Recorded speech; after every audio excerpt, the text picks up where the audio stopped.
we were, and we are live with a couple of wise guys, Morgan and Jeff Muller, to review the first episode of Season C, Aftermath.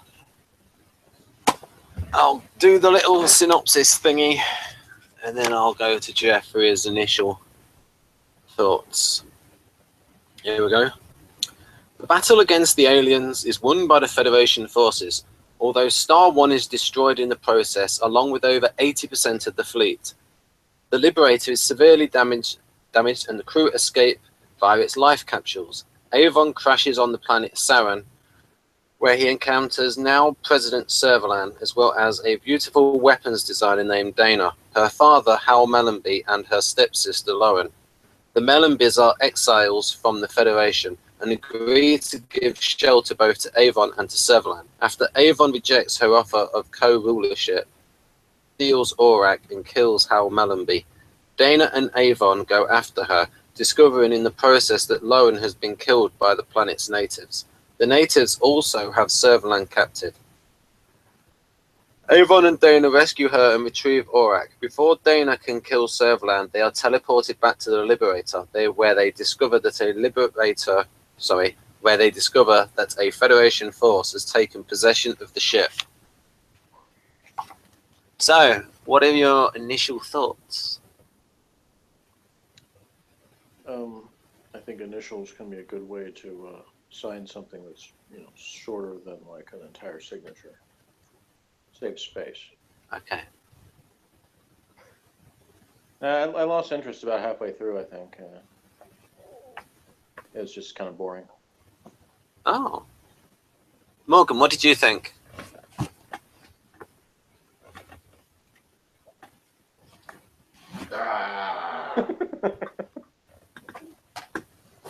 Yeah, that should be the book, the thing where it does you just described the episode. Should have that. Okay, let's go on to Avon was like getting it on with all the chicks, and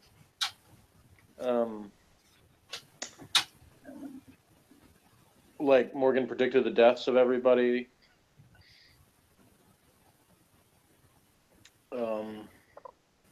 Yeah. Did they just not have the budget to pay all the actors for this, or they were just trying to be all suspenseful and say like, "Hey, we won't have the others show up until future episode or something"? Spoilers. I ain't saying. Okay. So the main positive of this episode. What do you think of the character of Dayna? Well, initially she reminded me a little bit of Leela from Doctor Who, but then she kind of seemed less that way as it went on.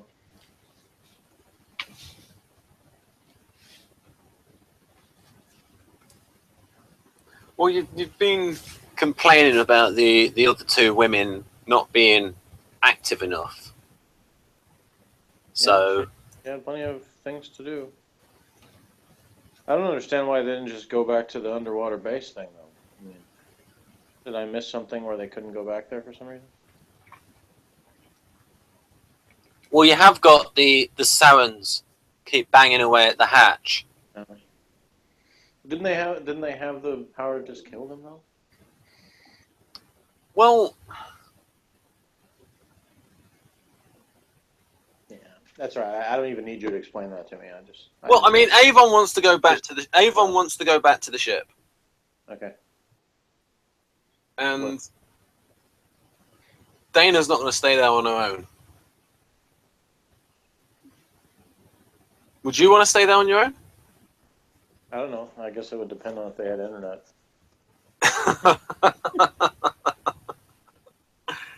Okay, I'll ask Morgan. What do you think of the character of Dayna? Who? Oh, character. Yeah. She was okay, but again, for plot reasons, she didn't just shoot the Chica, Servalan. She didn't just shoot her. On every occasion, they tried to set up like, oh, she wants revenge, and then she didn't actually, shoot her, which she had repeated, constant even opportunities to kill her. So that was stupid. Yeah, I've just come to the conclusion that's just a bad character. It's like almost every scene she's in, she makes everyone else worse from being there. You mean Servalan? The plot around her not failing and dying miserably. Yeah, she should have been dead a long time ago. She's like incompetent, but they try to portray her as if she's some sort of genius, amazing tactical thinker or something. But she's not. She sucks. She exists only because they have everyone conveniently get lame at the right moments to not kill her. So yeah, I mean, what's with that, like, always posing like she's some kind of like Roman thing with somebody feeding her grapes or something. I mean, just a bad character. I think part of that is the actress. She's a bit of a poser. Well, I mean, it works for how they've written the character, though. I mean, it's like, I don't know.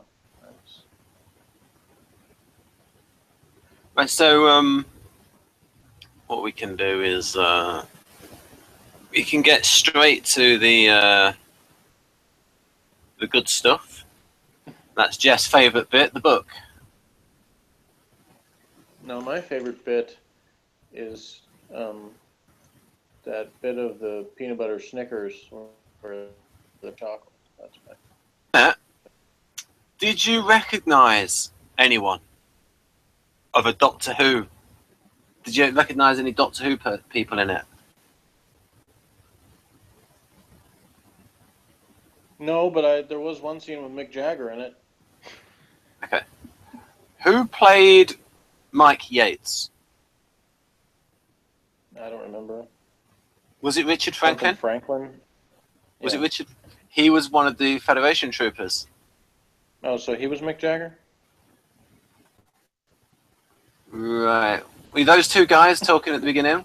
Oh, we'll go and have a look. I have a grab.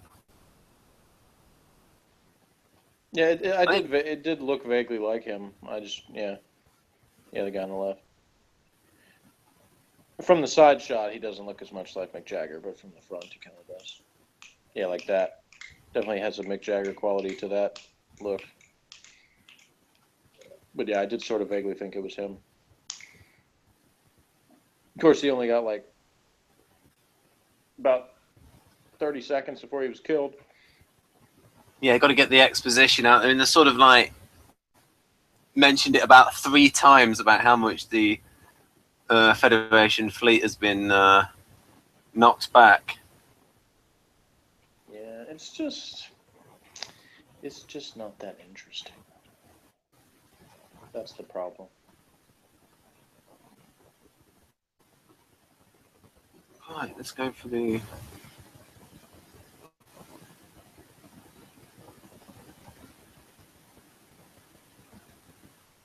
Well, stuff has to be established. And spoilers. Right, so... Well, not really. I mean, because they've already demonstrated already that they can have like lots of wild goose chases and things that don't really accomplish anything. So if you're gonna do that anyway, then you might as well, just be like that all along.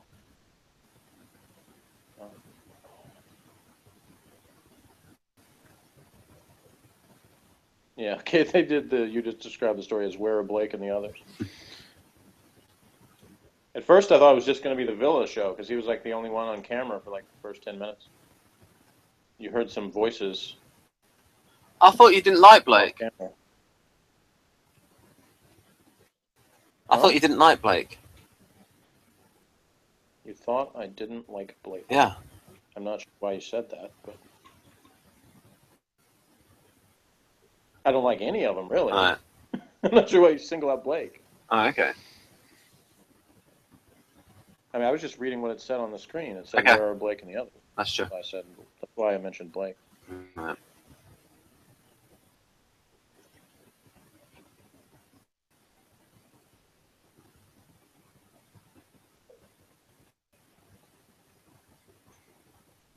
Dana Mellanby and her father, Hal, opening for Mick Jagger and Keith Richards.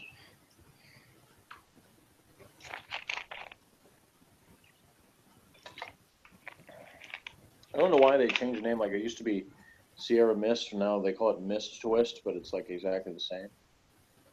So they're just trying to make it sound cooler or something. That should change for that. See? Like, there's no 1 year. I don't know. I mean, maybe it's a limited time thing. I don't know. Got me.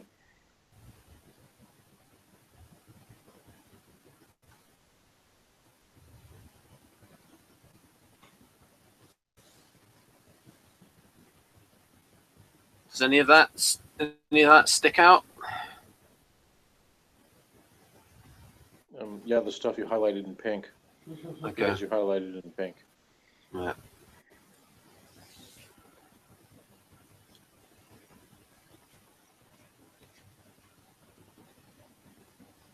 Right. Any comments?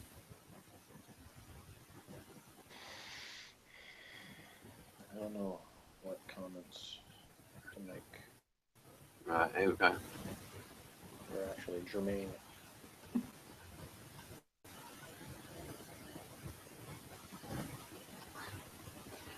Yeah, I mean, I thought the sets were pretty good in the those at the beginning. One shot at Ealing. Well, I think it was Ealing Film Studios.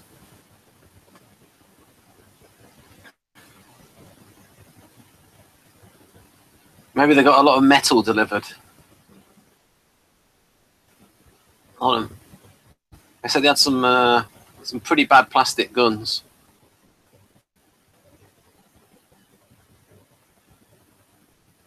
Why did you cross out the part that says Dana only wears earrings in the scenes on video? Because it's not true. Because You're, I've got 9TP is obligated to correct inaccuracies. So like, Yeah. I must cross this out of the book. This line can't exist. It's true because I took images. She's on location and she's got earrings in. Okay.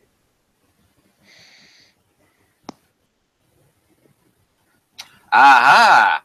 Alan Lake. All eaten by monsters. That would have been a better story. Now, Alan Lake was married to Diana Dawes, and he was a bit of an alcoholic. And they used to host sex parties where they would record the participants. Who's that? Alan Lake, the guy that played Chell, the leader of the Sarrans. Oh, okay. And they would host all these sex parties. The guy whose best line was "Rah." Was that him? Yeah. Or was that... Yeah, Sarrans all look alike to me, so I didn't know which one was which. You know. The over actor. And you know one of them was a leader. They all seem to be very haphazard, not following anyone. Well, the one who was most shouty. Really? I never noticed. Well, like, he was pretty much the only guy who talked. No, that other guy talked. What other guy? The one that was creepy grinning at the chick with the super soaker. Unless you're saying that was the same guy, but it didn't look like. Simply the probably the same guy. Okay, whatever. I don't know. Something like the leader dude was the only guy who talked. Who's Cy Grant? The guy that played Hal Mellanby. Oh, okay. Are they being sarcastic, or are they trying to say there's actually something amazing about him? I don't know. Okay. It was like, what exactly was amazing about him? I don't know. I mean, I would say it would be like he inspired the Star Trek people when they created LaForge, a few years later. With them shades. Well, Blade 7 was shown in America, but it would be like on PBS and a few.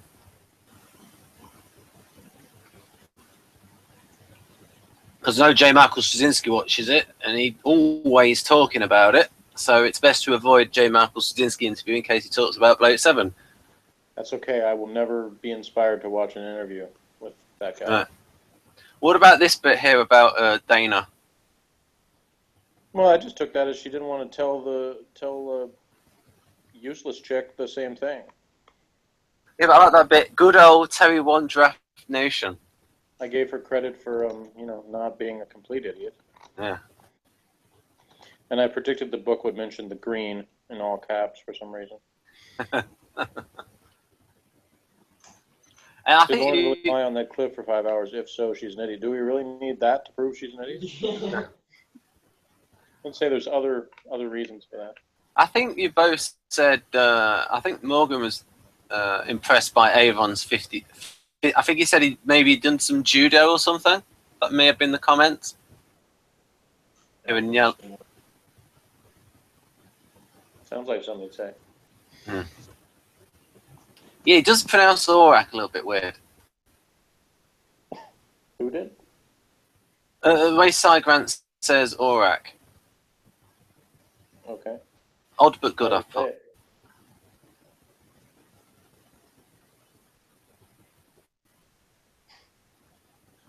Top secret information, apparently. Yes, sorry, what happened? I think your sound cut out. No, it didn't. You're lying. What you mean? What have I cut out here? Oh, spoilers. No, I didn't say that. What are you talking about? I think the sound cut out, so I never heard what you said. Oh, well, I guess it's lost in the void. Okay. There was... Dang it, now I can't remember what it was. There was some... I was listening to one of our reviews earlier today, and there was something that that your sound cut out on, and I wanted to know what you said, and now I can't remember what it was. I mean, what led up to that. So there's no context for me to ask you. So. I just remember there was something where I'm like, man, I wish I knew what he said there. But which review was it for? I don't remember. It was either... it would have had to either have been the last Homicide one we did or the last Blake 7 one. One of the two, because those are the only ones I listened to today. Right. Well, okay, I guess I listened to the last few minutes of the previous Homicide review, so it could have been. This page includes your favourite British word. My favorite British word.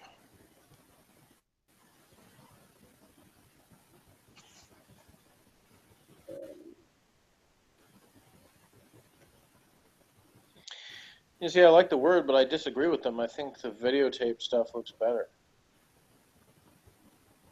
I know I'm in the minority on that, but I've always felt that way. I like videotape stuff better than film. I always have. Except for the only exception to that is like the Hobbit movies that they made on that high frame rate film where it looks like videotape. Because I liked that look better.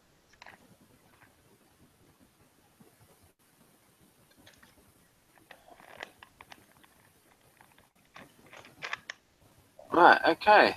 So any of that? This is the best we can do for opening time. Yeah, I kind of agreed on that. I was like, oh, spiffy new opening, except it's not spiffy. It's kind of just there. Yeah.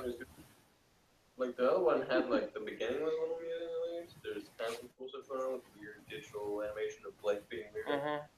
But this one was just like. Yeah, I mean, they just really wanted to make sure Blake was not in this episode. Yeah, I guess. They're like, not only is he not going to be in this, we're taking him out of the opening sequence, so you don't even see that. No comments. Oh, don't look at that too closely. Too late. I'm totally looking at it closely. So yes, this is the new intro sequence.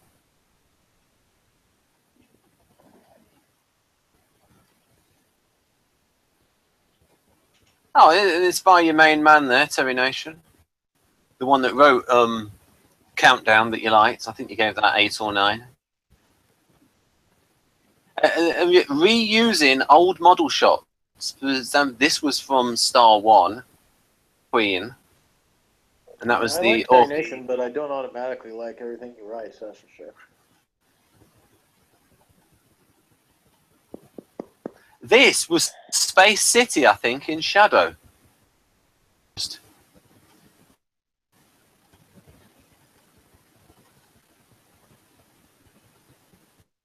This, I think, was a reused model. Can't remember what from though. And then this, Nova Queen. But hasn't that already blown up? Of Star 1. Maybe it's Nova Queen too. The sequel. You know, like there were all those different marks of K9. Oh, yes. Multiple of the same ship as the Liberator. Yeah. So yeah, Star 1 has been destroyed.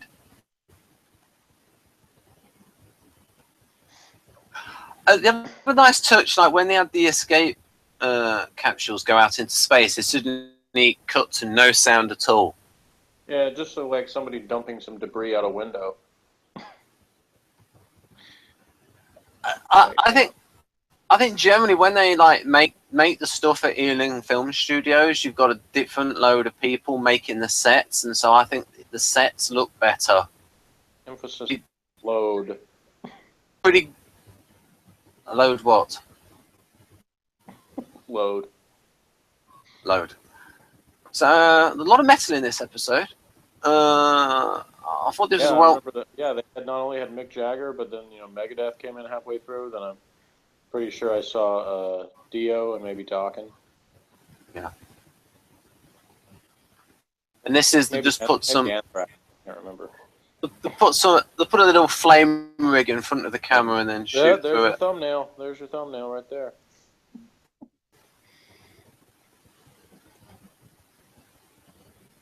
Speaking of which, that last homicide episode where the whole thing is basically about Gordon Pratt, and I'm not sure you even had any pictures of him at all. No, I just picked. Yeah. And then you used the thumbnail, the nurse that was in it for like 30 seconds. Yeah. Like, so random sometimes. Well, she's better looking than he is. Yeah, but that's not the point. I mean, she's not good looking enough to get a whole bunch more views if that's what you're going for.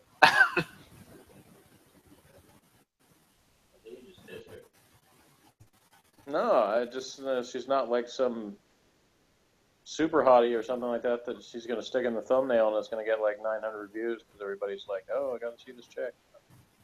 She just kind of looks like a bored nurse chick.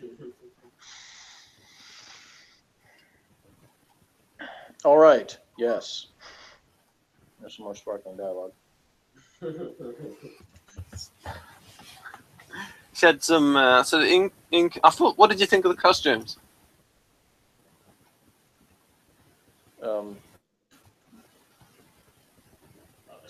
Useless. Like it was like, oh, do you have something else I can change into that looks even worse than what I'm wearing? Why, yes, I do. Yeah. My spotless white outfit that I crash landed on this planet in is starting to bother me. Can you replace it with the lesser fitting outfit of a different color? Why, sure I can. Yeah, Mick Jagger got out of this episode easy. Killed him off early. Didn't have to deal with any of that.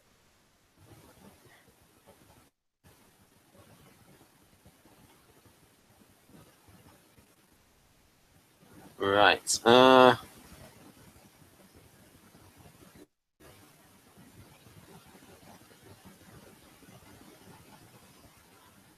Got some horses. So I think these, again, that's a pretty good nice. Yeah, it was about time you had some horseback riding.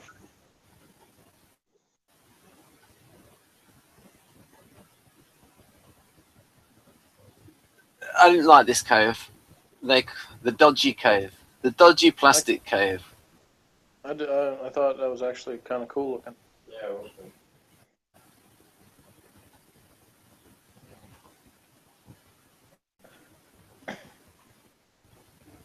Curiosity says apparently she kisses every dude that crash lands on her planet. Well, For curiosity if sake. well, if you're an SP chick and the only guy you see that you like, then you're going to act on impulse. Oh, okay. Thanks for educating me. Now you know. If you're Now I an know. SP chick. If I'm ever an SP chick, that's what I'll do. Yeah. You can tell this show is not written by SPs, though. Yeah. Written by combination bands. I mean, there might have possibly been some, maybe one on the writing staff who every once in a while is, hey, make something explode here. Yeah. And they do. But that's about it. Yeah, but I think that's mainly the special effects, probably the STP special effects people saying, hey, we want to do this explosion. Please let us get this explosion in. It reminds me of the one episode that was actually good. It had the most explosions. For like 10 minutes, we're just full of explosions. It was fantastic. That episode was actually good. The first bad guy was actually intelligent. Oh, yes, the countdown. Yeah, that one. I mean, again, Provine. Yeah, there's like the premise is kind of stupid, but it was executed well enough that I still liked it, and I liked Avon's part in it because Avon's an actually decent character. They wrote him rather well for that one. By rather well, I mean not terribly, so that worked out. It doesn't take a whole lot for him to seem kind of cool because you can just write him decently and then he seems cool because he is cool. The bad guy was written well. He did some cool stuff. I liked him. And Explosions. So yeah, Morgan, I'd rather watch that episode than this one. I'm reviewing that one, not this one. Right, I hate this review. What do you think of next philosophy on weapons? Philosophy. She didn't say philosophy. She said the philosophy that someone else was telling her, and she said she likes them. She said she I'm not likes really sure primitive that counts as a philosophy, but she said she likes primitive weapons. Yeah, they demand more skill. Talking about the time in which she had a mild rant about. No, he was talking about when she was talking about she liked the weapons. Yeah. It's in the cave at the start. That's all you got? That's philosophy on weapons? Apparently. In Ben's world it is. Okay.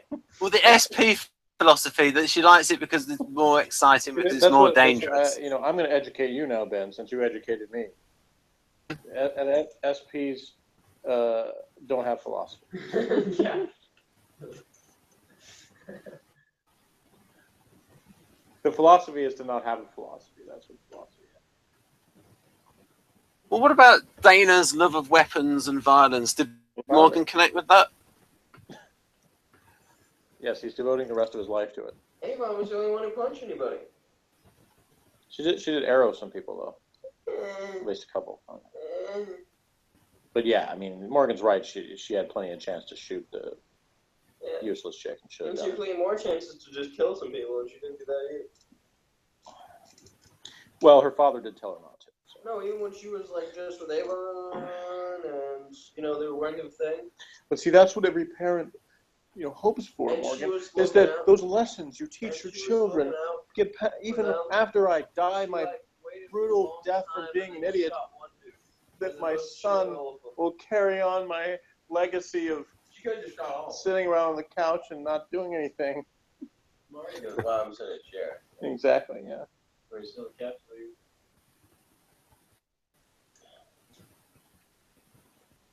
Yeah, kill her. Kill her now. Yeah, that was... This is just frustrating for you to show us that again, Ben. Like, what did you think of this set? It made me think Sequest, but it's all right. Until like the colors randomly changed based on what the chick was wearing. Yeah. I'm not sure what that was about, but.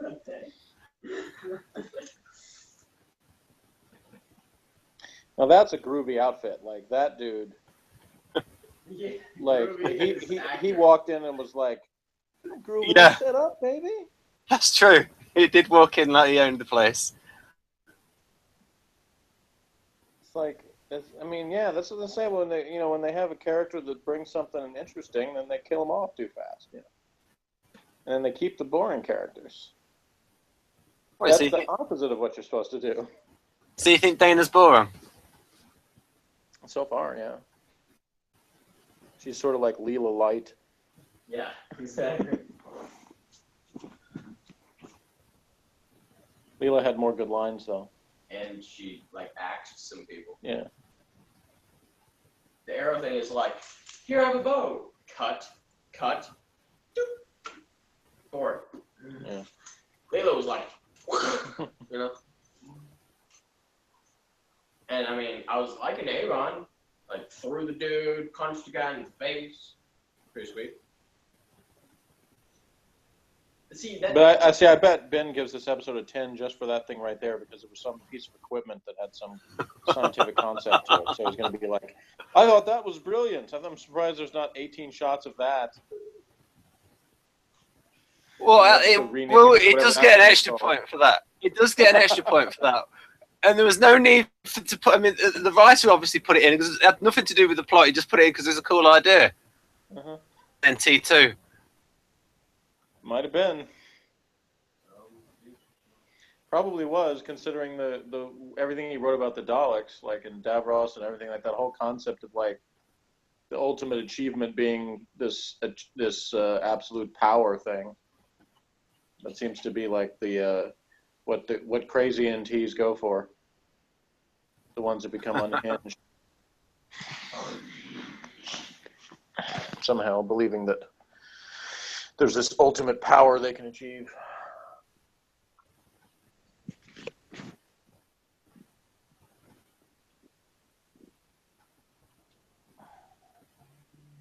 What did you think of her crying acting? Meh. If I was supposed to be crying, then no.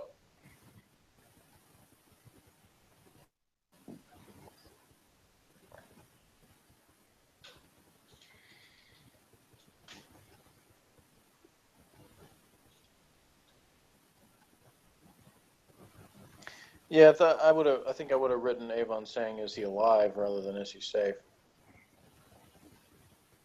Yeah. Seems more like something he'd say. Good point. And the whole Servalan's hiding thing didn't really make much sense either, because it's not like Avon was attempting to hide that. I mean, he's right out in the open where he knows that she's in the place. So it's like, obviously it wasn't some top secret meeting that he was really making any effort to hide from anyone. But hey, it allowed him to kiss her for no reason and then throw her to the ground. Apparently.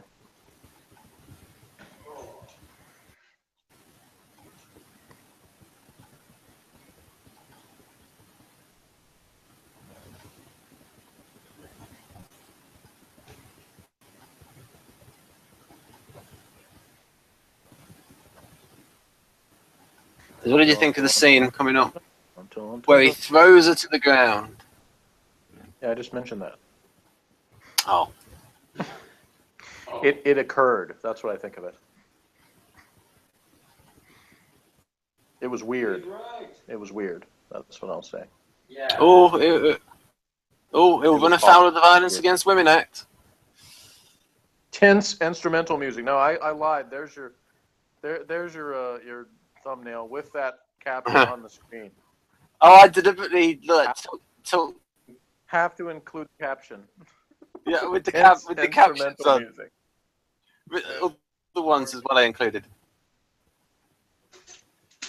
I remember you were amused by that line. Okay, go back to the previous picture, Okay. Ben. We're going to see it. No, No, not that one. The one with the intense instrumental music. Yeah, there you go. I almost send that one to my brother. You should. Screen cap, the screen cap. I remember you being amused by that line.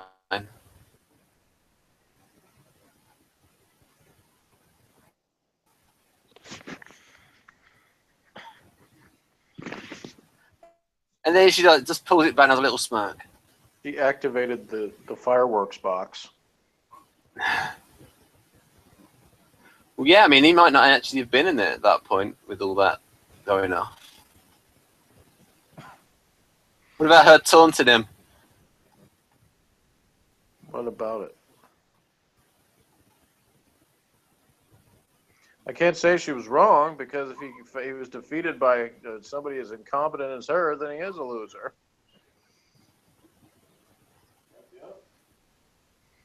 But then it's not really his fault. It's the people that insist on keeping her alive. Yeah. I mean, she can't. She hasn't even got the common sense to pack a bra. Servalan. Yeah, she's got terrible fashion sense, terrible haircuts. Spends way too much time smirking when she's in no position to be doing so. Always trying to pose like she's a Roman empress or something. Even when she's like outside on the ground. I think Morgan said at this point, "Oh, she got wrecked." Like she really didn't. I think maybe that actress might enjoy that and said, "Do it roughly." Oh, baby. When she got thrown to the ground by the neck. That bit. Dramatic instrumental music. Yeah, I'll go back. You should just edit this video down to just that, Ben. Just the intense instrumental music and dramatic instrumental music, and that'll be it. That sums up the episode. Oh, I don't remember. I got through it that quickly. That's fine, Ben. Did I really get through all that quickly? Oh wow! Yeah, totally. I took 270 270 photos. Good gracious! How long did it take you to watch the episode? 3 hours? I think about 2. I was exercising at the same time. Exercises. Yeah, the ultimate multitasker.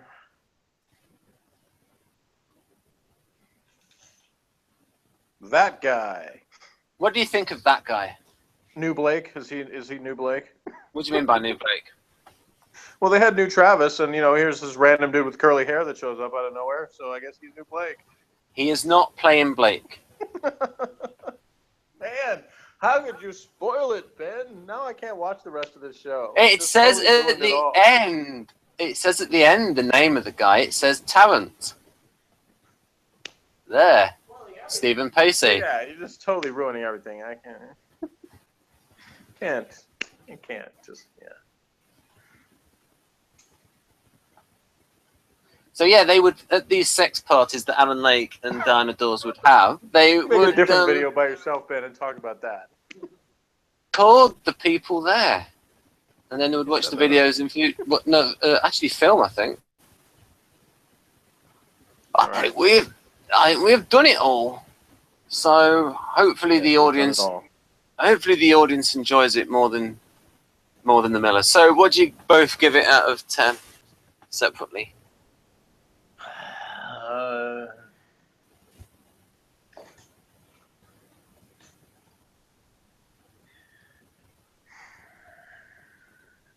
I didn't tune out of it as fast as I did a couple of the other ones. So High praise. I gave it a chance for like half of it, I think, before I pretty much lost interest. So I guess I'll give it a 4. Ooh. What does Mr. Morgan give it?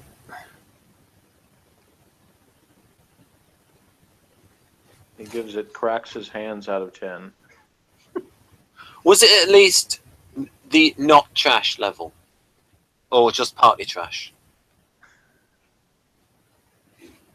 What was the percentage of trashiness? It was not trash, and then one continuous and critical part of it was complete trash, which was not shooting Servalan at every given opportunity. She just shot her in the first 5 minutes, and then come back and shot her corpse several times throughout the episode. Dude, dragged her back out, put her in that thing where they were like hanging people up, and shot her several more times. Chris Boucher was aware of this problem of about. He was aware of the problem. He says it on commentary. Okay, then. He was aware. There's a difference between being aware of something and doing something about it, though. He's trying to solve it. All right, well, I guess we'll find out. Yeah. I'm only going to because I love you so much, Ben. Thank you. But you can see how things are a changing. Ooh. Right, so that's bye. By not